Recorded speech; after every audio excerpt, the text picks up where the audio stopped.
Welcome back to my channel. मेरा नाम सोनल है और मैं वर्तमान में उत्तर प्रदेश सरकार में राजस्व लेखपाल के पद पर कार्यरत हूँ। फ्रेंड्स, आज हम करंट अफेयर्स का मोस्ट इम्पोर्टेंट टॉपिक पद्म पुरस्कार आज हम कवर करने वाले हैं।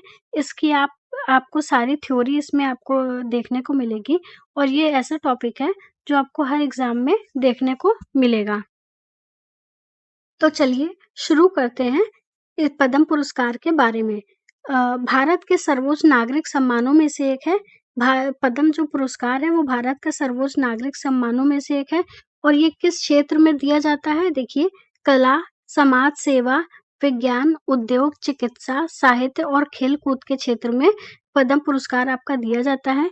नेक्स्ट है, पद्म पुरस्कार की शुरुआत कब हुई थी? 1954 में पहली बार पद्म पुरस्कार मनाने की शुरुआत करी गई थी और ये घोषणा कब की जाती है? हर साल गणतंत्र दिवस पर 26 जनवरी पर करी जाती है। और कौन करता है? राष्ट्रपति द्वारा की जाती है पद्म पुरस्कार देने की घोषणा।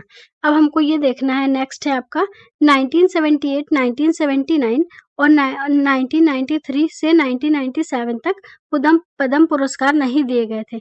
अब आपसे एक क्वेश्चन ये भी पूछ लिया जा सकता है कि पद्म पुरस्कार हर साल दिए जाते हैं तो किस वर्ष नहीं दिए गए थे? तो आपको ये 2 ईयर याद रखने हैं, 1978 से 1979 एंड नेक्स्ट है 1993 से 1997 तक पद्म पुरस्कार नहीं दिए गए थे। चलिए आगे बढ़ते हैं। अब अभी 2026 में पद्म पुरस्कार दिए गए हैं। तो देखिए कितने लोगों को पद्म पुरस्कार दिए गए हैं? 131 लोगों को पद्म पुरस्कार दिया गया है, जिसमें से पद्म विभूषण 5 को, पद्म भूषण 13 लोगों को, महिलाएं कितनी थी? 19 और मरणोपरांत 16। ये हमको याद रखना है, ये मोस्ट इम्पोर्टेंट है, यही आपके एग्जाम में पूछा जाता है। ये अब 131 में से पद्म विभूषण 5 है, पद्म भूषण 13, महिलाएं 19 और मरणोपरांत 16 है। ये मैंने उन्हीं उसको लिखा है जो आपके एग्जाम के पॉइंट्स ऑफ व्यू से इम्पोर्टेंट है।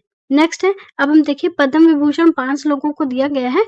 अब उनके नाम क्या क्या हैं और वे किस फील्ड से रिलेट करते हैं, ये हमको इसमें देखना है। इसमें आपके सबसे पहले हैं धर्मेंद्र जी। धर्मेंद्र जी किससे संबंधित है? कला से संबंधित है और ये क्या है? अभिनेता।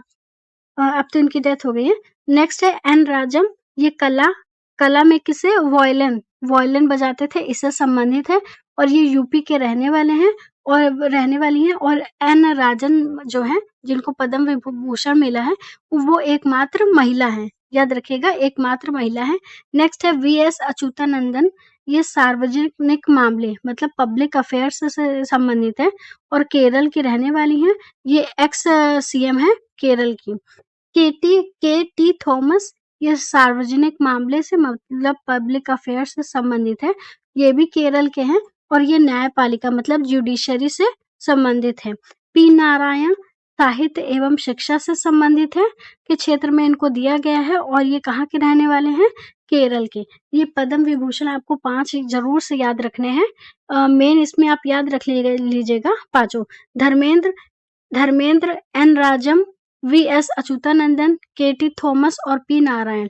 धर्मेंद्र आपके हो जाएंगे कला से, एन राजम कला और कला मतलब वायलिन के क्षेत्र से, वीएस अच्युतानंदन सार्वजनिक मामले पब्लिक अफेयर्स, के.टी. थॉमस सार्वजनिक मामले, पी नारायण साहित्य एवं शिक्षा से संबंधित है। आपको ये बहुत जल्दी याद हो जाएगा, 2-3 बार आप लोग रिवाइज करिएगा तो आपको बहुत जल्दी रिकॉल हो जाएगा। अब नेक्स्ट देख लेते हैं, ये जो पद्म भूषण मिला है वो 13 लोगों को मिला है।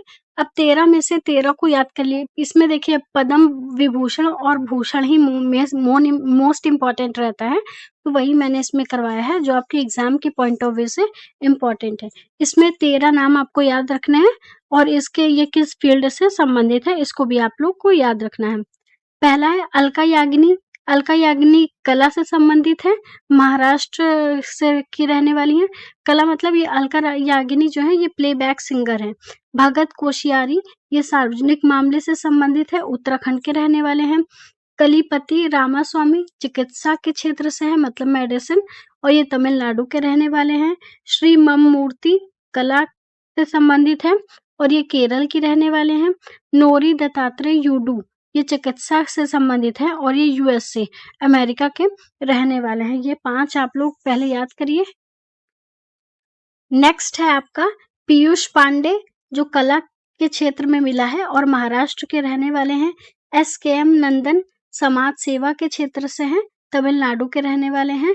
शतावर्धिनी आर गणेश कला के क्षेत्र से हैं और ये कर्नाटक के क्षेत्र के रहने वाले हैं। शिबू सोरेन, ये शिबू सोरेन जो है वो सार्वजनिक मामले पब्लिक अफेयर्स से संबंधित है, झारखंड के रहने वाले हैं। उदय कोटक व्यापार और उद्योग के क्षेत्र में इनको मिला है, महाराष्ट्र के रहने वाले हैं। वी.के. मल्होत्रा सार्वजनिक मामले, वेलापल्ली नटेशन सार्वजनिक मामले से संबंधित है और ये केरल के रहने वाले हैं। विजय अमृतराज, ये खेल, इनको खेल के क्षेत्र में मिला है, किसमें, टेनिस में मिला है, ये अमेरिका यूएसए के रहने वाले हैं। फ्रेंड्स, ये थे आपके मोस्ट इम्पोर्टेंट पद्म विभूषण और भूषण, मैंने दोनों कवर करवा दिया गया है। अब इसमें ज़्यादातर आपको ये याद रखना है, इसको याद करने का ये तरीका है कि जो देखिए सबसे ज़्यादा क्षेत्र में किसके दिया गया है, पब्लिक अफेयर्स सार्वजनिक मामलों में सबसे ज़्यादा दिया गया है। तो आप लोग सबके नाम सार्वजनिक मामलों के एक साथ याद रख कर लीजिएगा। फिर कला के क्षेत्र में अगर किसी को दिया गया है तो कला के क्षेत्र में एक बार सारे नाम याद कर लीजिएगा। ऐसे अगर आप लोग याद करेंगे तो ये बहुत जल्दी याद हो जाएगा और 2-3 बार आप लोग इसको रिवाइज़ करिएगा, आपको बहुत जल्दी रिकॉल हो जाएगा। तो फ्रेंड्स, ये थे आपके most important Padma Bhushan Padma awards, जो हर एग्ज़ाम में, कॉम्पिटिटिव एग्ज़ाम में आपको देखने को मिलते हैं। अगर आपको इसकी पीडीएफ चाहिए तो कमेंट में बताइएगा, इसकी पीडीएफ प्रोवाइड कर दी जाएगी। और अगर मेरा आपको एफर्ट्स अच्छे लग रहे हैं तो please share and subscribe my channel. Thank you.